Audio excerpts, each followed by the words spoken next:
প্রথম প্রশ্ন, উঁচু পর্বতের চূড়ায় উঠলে নাক দিয়ে রক্ত পড়ার সম্ভাবনা থাকে কেন?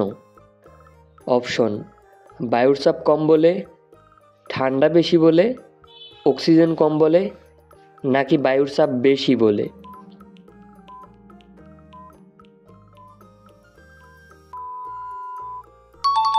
এখানে উত্তরটি হচ্ছে বায়ুর চাপ কম বলে। দ্বিতীয় প্রশ্নটি হচ্ছে, সমুদ্রপৃষ্ঠে বায়ুর স্বাভাবিক চাপ কত? 7.6 সেন্টিমিটার, 76 সেন্টিমিটার, 72 সেন্টিমিটার, 760 সেন্টিমিটার।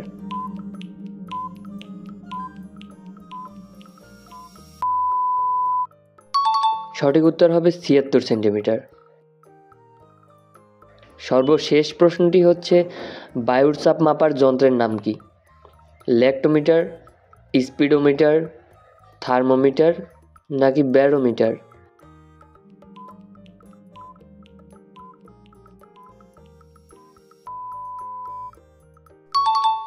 উত্তর হবে ব্যারোমিটার।